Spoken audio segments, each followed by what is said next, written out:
في جنات يتساءلون عن المجرمين জান্নাতীরা জান্নাতে যাওয়ার পরে জাহান্নামীরা জাহান্নামে যাওয়ার পরে জান্নাতি আর জাহান্নামীদের সাথে দেখা হয়ে যাবে, মোলাকাত হয়ে যাবে, সাক্ষাৎ হয়ে যাবে। কাদের সাথে? কাদের? জান্নাতীদের সাথে জাহান্নামীদের কি হবে? সাক্ষাৎ হবে, মোলাকাত হবে, দেখা হবে।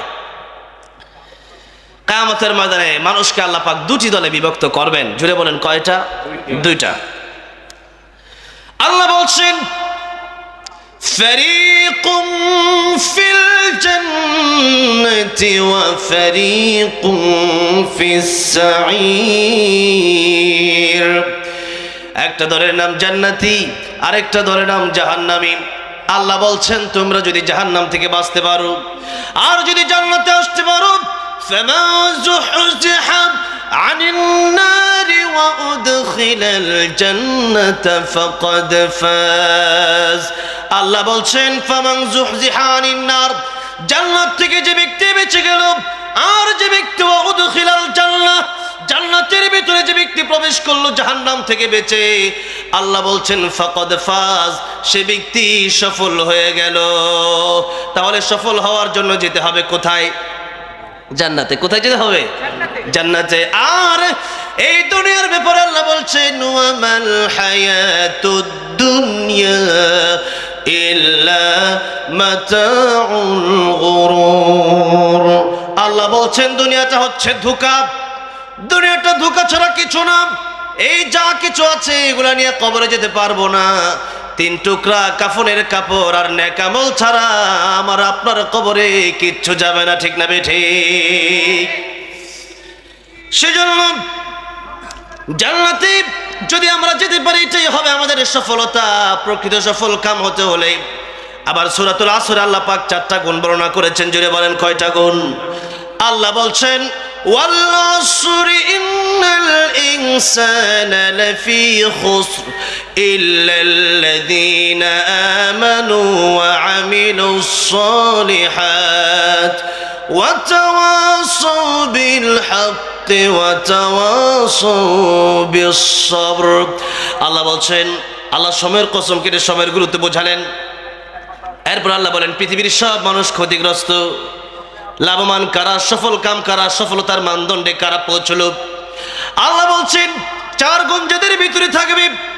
1 নম্বরে যাদের ভিতরে ঈমান থাকবে, আমানতু বিল্লাহি ওয়া মালাইকাতিহি ওয়া কুতুবিহি ওয়া রুসুলিহি ওয়াল ইয়াউমিল আখিরি ওয়াল কদরি খাইরিহি ওয়া শাররিহি মিনাল্লাহি তাআলা ওয়াল বা'থি বাদাল মাউত।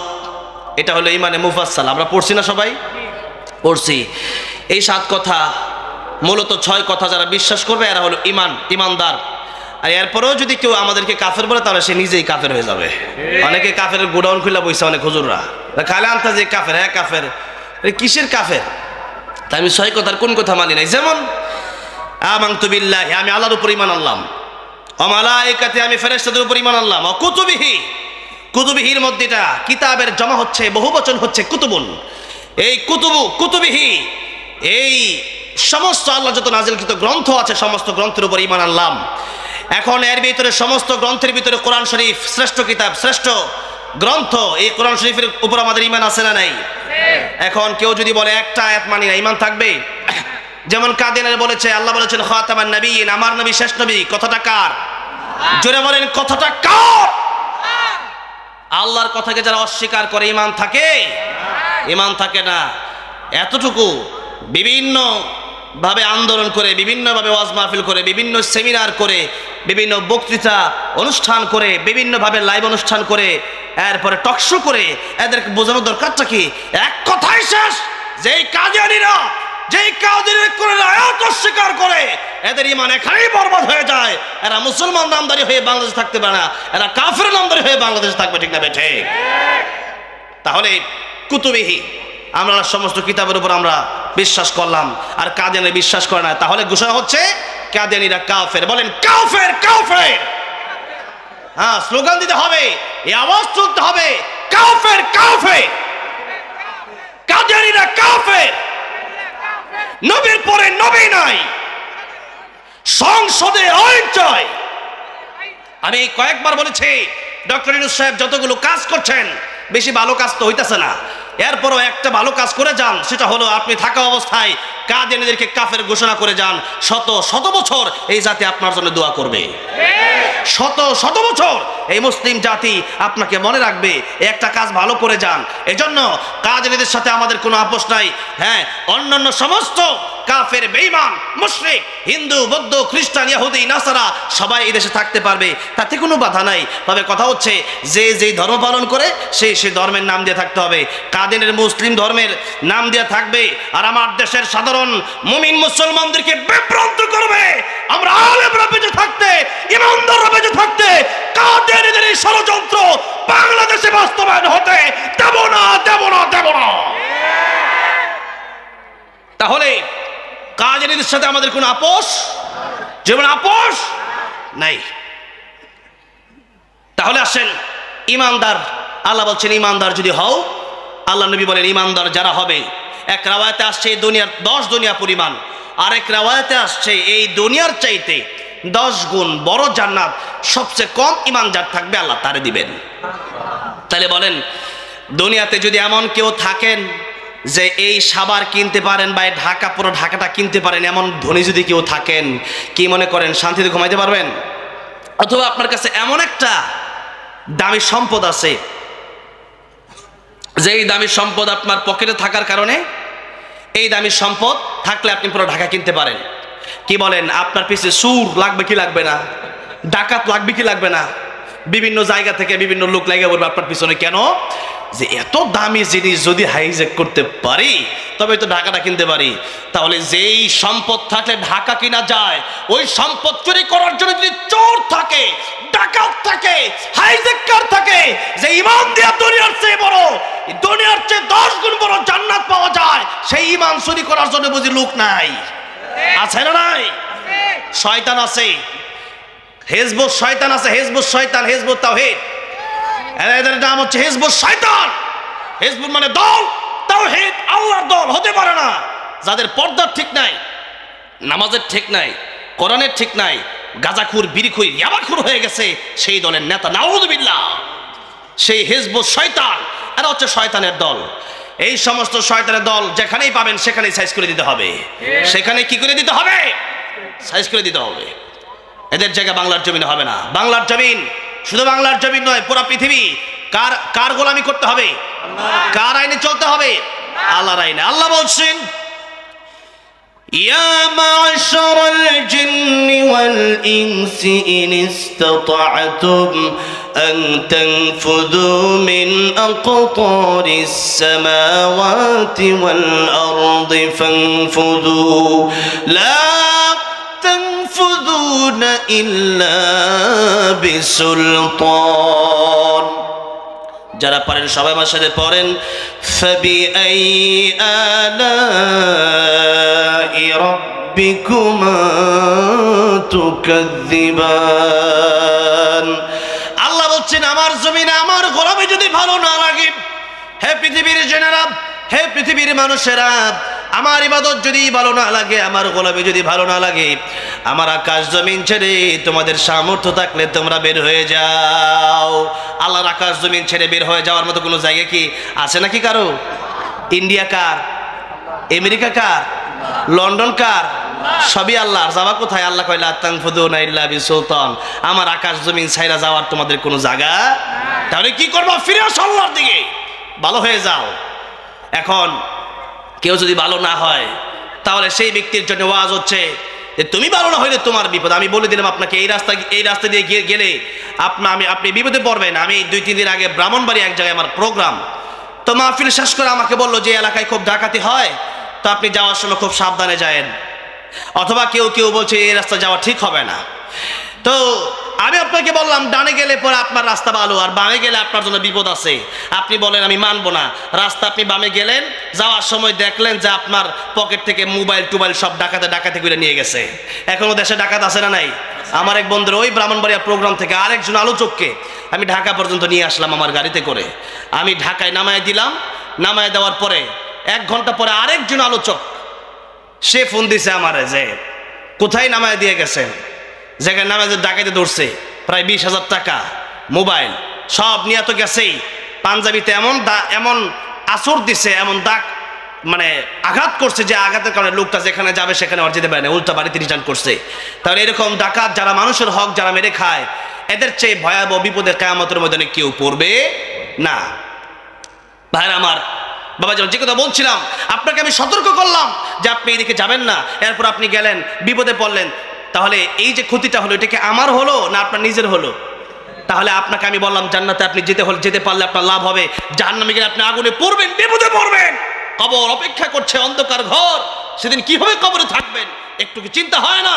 এত কথা বলার পরও আপনি মানেন নাই, তাহলে কিয়ামতের ময়দান আপনাকে প্রশ্ন করা হবে। আল্লাহ সেই প্রশ্ন সূরাতুল মুলকে উল্লেখ করে তুলে ধরে আল্লাহ বলছেন, সাআলাহুম খাযানাতুহা আলাম ইয়াতিকুম নাযীর ক্বালু বালা قد جاءنا نذير فكذبنا وقلنا ما نزل الله من شيء إن أنتم إلا في ضلال كبير وقالوا لو كنا نسمع أو نعقل ما كنا في أصحاب السعير। আল্লাহ বলছেন কিয়ামতের ময়দানে জাহান্নামীদেরকে জিজ্ঞাসা করা হবে, জাহান্নামে তুমি কেন আসলে? তোমাদের কাছে কি ভীতি প্রদর্শনকারী যায় নাই? তাফসীরুল কোরআন মাহফিল কি তোমাদের এখানে হয় নাই? কোরআনের আলোচনা কি তোমাদেরকে শোনানো হয় নাই? তখন জাহান্নামের উত্তর দেবে, তারা বলবে, কালু তারা বলবে, বালা হ্যাঁ এসেছিল, কদ জাআনা নাযীর আমার কাছে এসেছিল, ভীতি প্রদর্শনকারী এসেছিল। তাফসীর মাহফিল কম হয় নাই, ওয়াজ মাহফিল কম হয় নাই, কোরআনের আলোচনা কম শুনি নাই। প্রতি শুক্রবারে, প্রতি জুমাবারে মসজিদের খুতবা থেকে হুজুর কত আলোচনা করেছে, এই আলোচনা শুনেছি ঠিক আছে, কিন্তু এই আলোচনাগুলো শোনার পরে চিন্তা করেছি, মনে চাইলে করব, মনে চাইলে নেক আমল করব, মনে চাইলে করব না, মনে চাইলে নামাজ পড়ব, মনে চাইলে পড়ব না, মনে চাইলে ভালো ব্যবহার করব, মনে চাইলে করব না। আর শয়তান মানুষ বলবে ফাকাদ্দাবনা, অস্বীকার করেছিলাম, যার কারণে আজকে জাহান্নামে আসতে হলো। ওয়াকালু লাউ কুন্না নাসমাউ আও নাকিলু, যদি ওই দিন কথাগুলো ভালো করে শুনতাম, ওই কথাগুলো যদি ভালো করে বুঝার চেষ্টা করতাম হুজুর কি বলে, তাহলে ওই দিন যদি আমল করে নিতাম দুনিয়াতে, এই জাহান্নামে মা কুন্না ফি আসহাবিস সাইর, জাহান্নামে আসা লাগতো না। সেদিন মানুষ আফসোস করবে, কিন্তু সেদিনের আফসোস কোনো কাজে আসবে না। জাহান্নামে যাওয়ার পরে আফসোস করলে কোনো কাজে আসবে না। বলবে আল্লাহ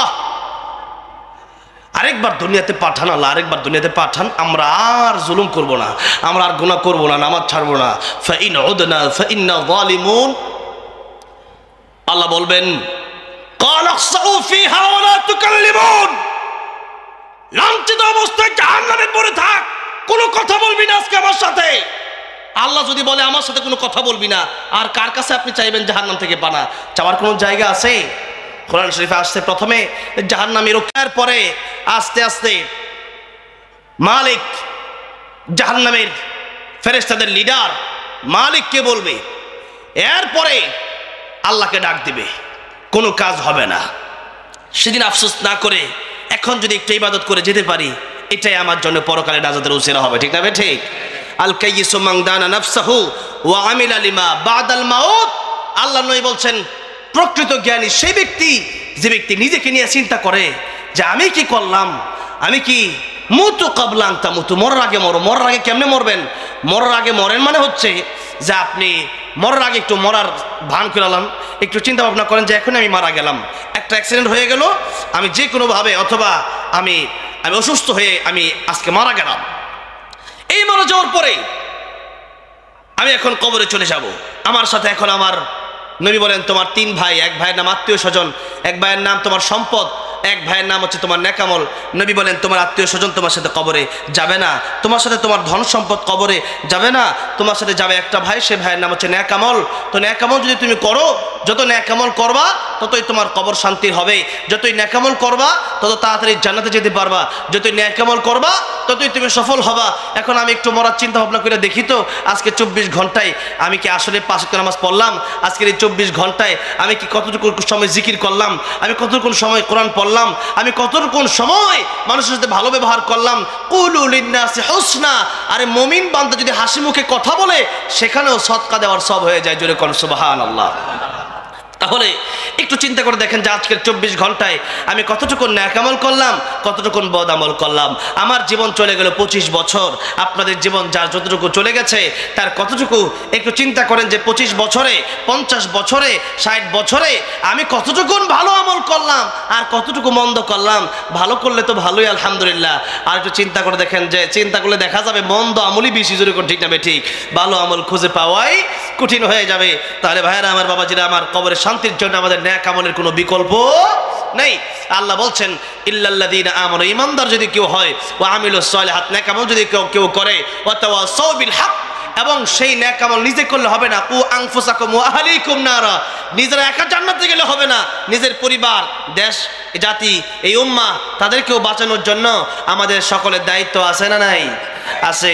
এরপরে হচ্ছে সত্য কথাগুলো বলতে গেলে, দিনের পক্ষে থাকতে গেলে হামলা আসবে, মামলা আসবে, এমনকি জীবন দিয়ে দেওয়া লাগতে পারে। আল্লামা সাইদের মতো জীবন দিয়ে দেব, এরপরেও বাতিলের কাছে মাথা নত করা যাবে। ওয়া তাওয়াসাউ বিস-সাবর, ধৈর্য ধারণ করতে হবে। এই ধৈর্য ধারণ যারা করবে আল্লাহ বলেন সফল। তারা কি সফল? আমার ভাইরা, আমার বাবা, তাহলে সফল কারা? আল্লাহ বলছেন যারা জান্নাতে যেতে পারবে। তাহলে আমরা জান্নাতে গেলে, যদি আমরা জান্নাতে যাই তাও জাহান্নামীদের সাথে দেখা হবে। আর যদি কোনো কারণে জাহান্নামে যেতে হয়, আল্লাহ আমাদেরকে মাফ করেন, জোরে বলেন আমিন। আল্লাহ আমাদের হেফাজত করেন, জোরে বলেন আমিন। আল্লাহ আমাদের উপর রহম করেন, জোরে বলেন আমিন। যদি জাহান্নামে আমাদের যেতে হয় তাহলে সেই জাহান্নামে যাওয়ার কারণে জান্নাতীদের সাথে আমাদের দেখা হবে। তাহলে যেই কথা প্রথমে বললাম, জান্নাতীদের সাথে জাহান্নামীদের দেখা হবে। তাই আল্লাহ বলছেন জান্নাতীদের সাথে জাহান্নামীদের দেখা হয়ে যাওয়ার পরে, আনিল মুজরিমিনা মা সালাকাকুম ফি সাকার ফি জান্নাতি ইয়াতাসাআলুনা আনিল মুজরিমিন, জান্নাতীরা জাহান্নামীদেরকে জিজ্ঞাসা করবে, মা সালাকাকুম ফি সাকার, তোমরা আজকে কেন জাহান্নামে এসেছো? একসাথে চলেছি, একসাথে খেলেছি, একসাথে ব্যবসা বাণিজ্য করেছি, এক গার্মেন্টস, এক ফ্যাক্টরিতে কাজ করেছি, একসাথে জীবন চালালাম, একসাথে জীবন পরিচালনা করলাম, তুমি কেন জাহান্নামে আসলা? আমি তো জান্নাতে আসছি। তখন জাহান্নামীরা উল্লেখযোগ্য 4টা কারণ আল্লাহ রাব্বুল আলামিন সূরাতুল মুদ্দাসির এখানে উল্লেখ করেছেন। তখন জাহান্নামীরা বলবে, 1 নম্বরে আল্লাহ বলছেন ক্বালু লাম নাকু মিনাল মুসাল্লিন। জাহান্নামীরা জান্নাতীদেরকে উত্তর দেবে, একসাথে ব্যবসা করেছি, একসাথে চলেছি, একসাথে খেলেছি, একসাথে গার্মেন্টস ফ্যাক্টরিতে কাজ করেছি, কিন্তু নামাজের সময় হয়ে গেলে তুমি নামাজ পড়েছো, আমি নামাজ পড়ি নাই। নামাজ না পড়ার কারণে আজকে জাহান্নামে আসা লাগলো। কি না পড়ার কারণে?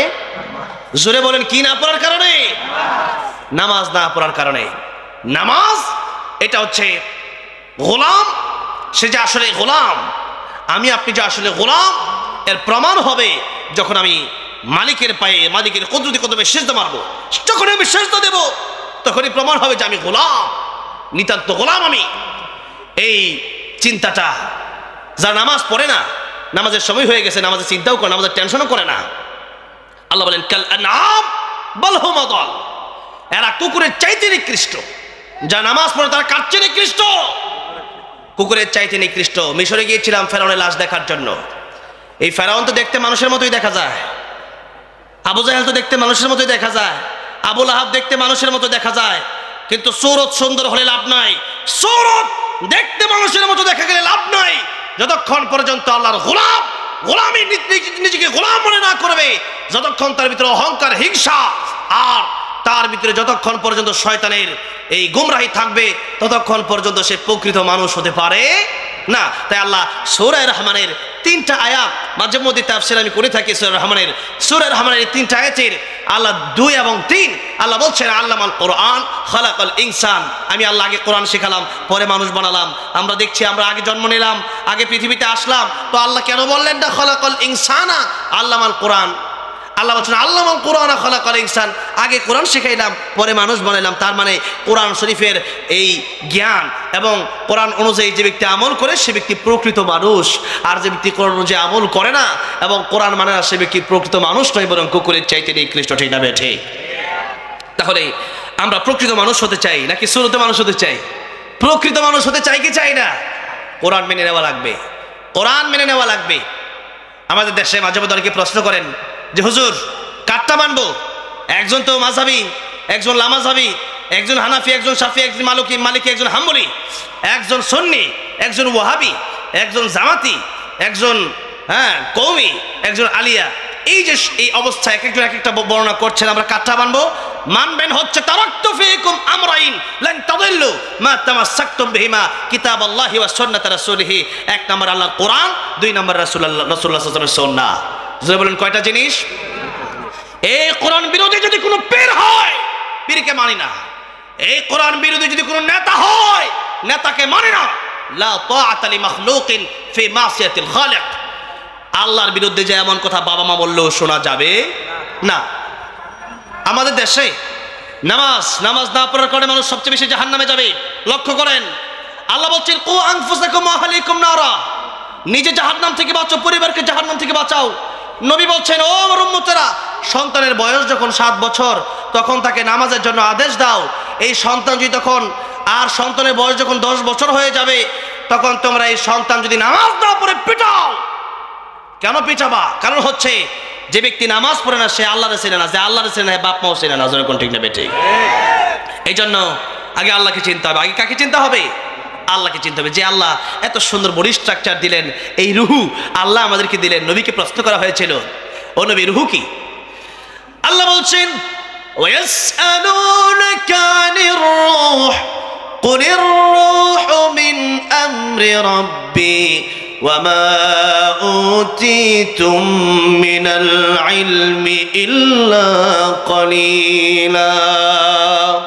হে নবী, আপনাকে রূহ সম্পর্কে প্রশ্ন করা হয়েছে, আপনি মানুষকে রূহ সম্পর্কে বলে দেন। কুলির রূহু মিন আমরি রাব্বি, হে নবী আপনি বলে দিন রূহ হচ্ছে আল্লাহর হুকুম।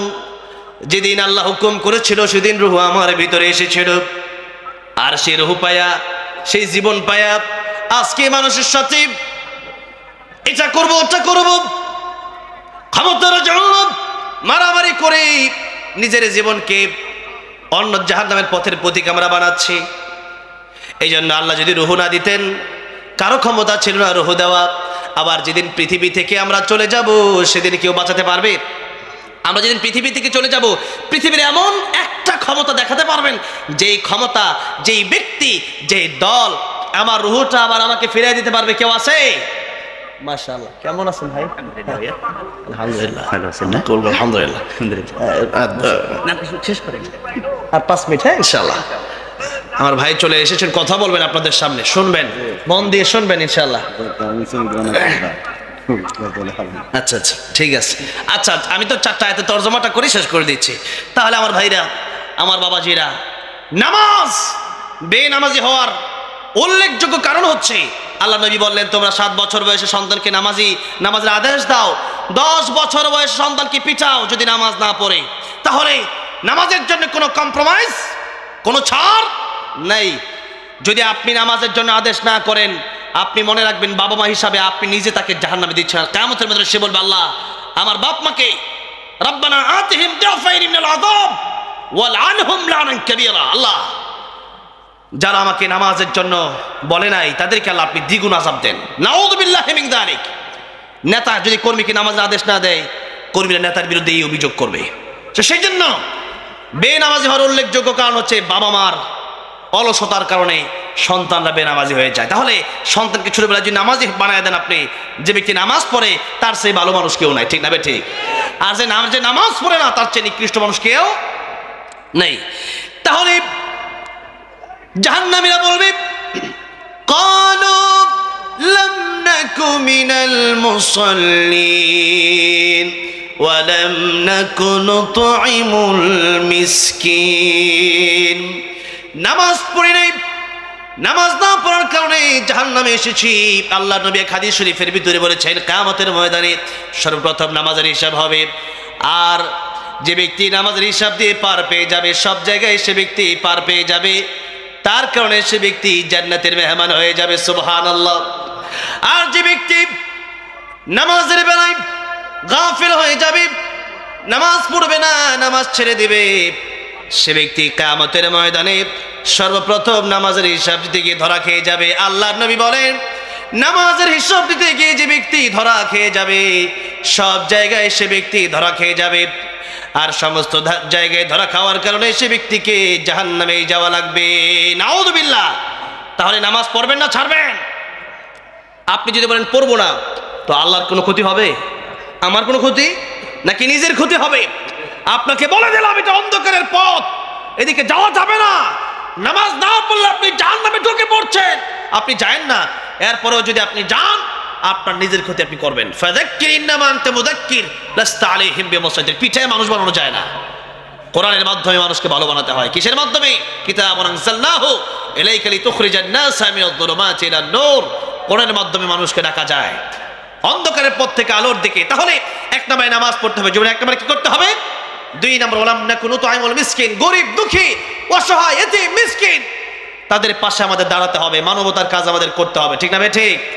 যারা করবে না, অসহায় মানুষ বিপদে আছে, আপনার টাকা পয়সা আছে দেখেও আপনি না দেখার বান ধরে আছেন, তাকে আপনি সহযোগিতা করলেন না, এই কারণে আপনাকে জাহান্নামে যেতে হবে। কোথায় যেতে হবে? জাহান্নামে যেতে হবে। তা আর তিন নম্বর আল্লাহ বলছেন ওয়া কুন্না নাখুদু মাআল খায়িদিন ওয়া কুন্না নুকাযযিবু বিয়াউমিদ্দিন। তারা বলবে, তিন নম্বরে জাহান্নামীরা বলবে আল্লাহ রাব্বুল আলামিন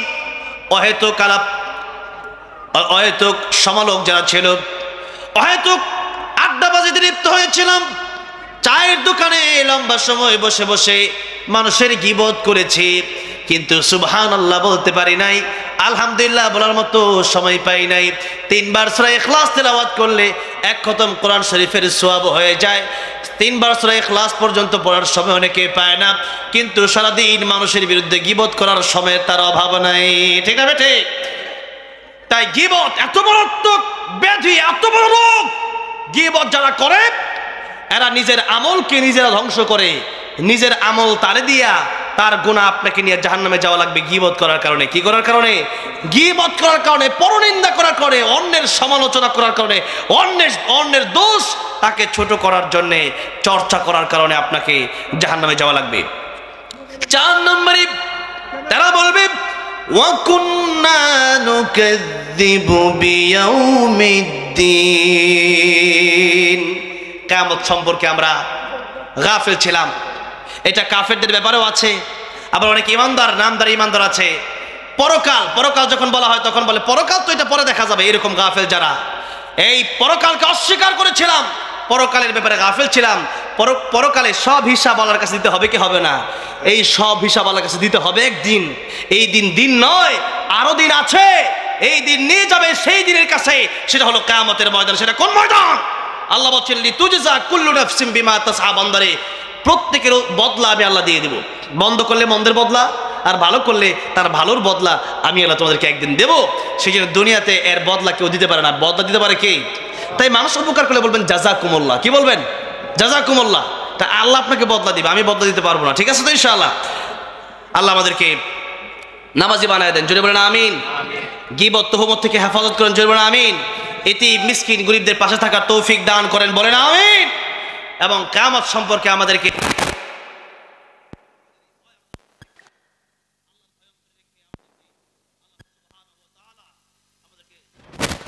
আল্লাহর ওলি বানায় যেন কবর নিয়ে যান, জয় বলেন আমিন। ওয়ালা তামুতুন্না ইল্লা ওয়া আনতুম মুসলিমুন। মুসলমান না হয়ে কবরে যায় না, উপায় নাই। সেজন্য মুসলমান হয়ে আল্লাহ আমাদেরকে যেন মৃত্যু আমাদেরকে দেন, আল্লাহ যেন কবরে আমাদেরকে নিয়ে যান মুসলমান বানায়, জোরে বলেন আমিন। একটা গজল গাওয়ার জন্য আবদার করেছে আমার প্রাণপ্রিয় ভাইরা। অনেকগুলো আবদার এসেছে, আজকের এতগুলো আবদার রাখতে পারবো না। আমি একটু অসুস্থ হয়ে গেছি, গতকাল জয়পুরহাটে 2টা মাহফিল ছিল, তো অনেক লম্বা জার্নি করে আমি ঢাকায় এসেছি, ঢাকা থেকে এখানে আসলাম। আমার শাকিল ভাইয়ের জন্য আপনারা দোয়া করবেন, এই যুবক ভাইদের পাশে আপনারা সবসময় থাকবেন, অর্থ দিয়ে, বুদ্ধি দিয়ে, শ্রম দিয়ে, সবভাবে আপনারা থাকবেন ইনশাআল্লাহ। একটু সঙ্গীতটা গেয়ে যায়, যেই সঙ্গীতের কারণে, যে রাতে রাসূল সাল্লাল্লাহু আলাইহি ওয়াসাল্লাম বলার কারণে, বলার পরে আল্লাহ আমাকে মদিনায় যাওয়ার তৌফিক দিয়েছেন। গাইতে পারি একটু? ও মদিনার মাটি রে,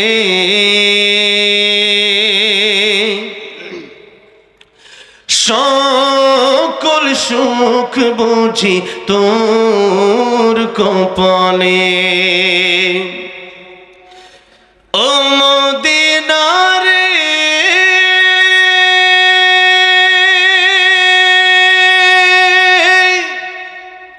তোর বুকে আমার নবী, যার লাগে পাগল সবই, যার লাগি মাতোয়ারাতে ভুবন, কাঁদে আমি সারাক্ষণে, কখন যাব সেখানে, সহে না আর পরাণে। ও মদিনার মাটি রে, সকল সুখ বুঝি তোর কপালে। আল্লাহ সবাইকে বারবার মক্কা মদিনা যাওয়ার তৌফিক দান করেন। আলহামদুলিল্লাহ, অনেক বড় বড় আলেম দিনরা এখানে আসতেছেন। আপনারা সবাই যারা দাঁড়ায় আছেন, আসতে দিন ইনশাল্লাহ। ভিতরে জান্নাতের বাগানে, এটা প্যান্ডেল হলো জান্নাতের বাগান, এখানে জান্নাতের বাগানে এসে সুন্দরভাবে বসে যান ইনশাল্লাহ।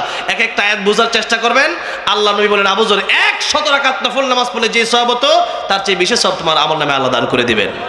আমরা তো প্রতিদিন 100 রাকাত পড়তে পারি না, আগে এক এমপি ছিল 70-80 রাকাত করে পড়তো। আমরা তো আর পারি না। তো যাই হোক, আহসানু আমালা, আমল কম হইলেও যেন আমল ইখলাসের সাথে হয়, সেই জন্য আপনারা আলোচনা শুনবেন ইনশাআল্লাহ। আল্লাহ এই মাহফিলকে কবুল করেন। আল্লাহ রাব্বুল আলামিন মাহফিলকে আমাদের জন্য কাল কিয়ামতের ময়দানে নাজাতের ওসিলা বানায় দেন, জোরে বলেন আমিন। ওয়া আখিরু দাওয়ানা আলহামদুলিল্লাহি রাব্বিল আলামিন। আসসালামু আলাইকুম ওয়া রাহমাতুল্লাহি ওয়া বারাকাতুহু।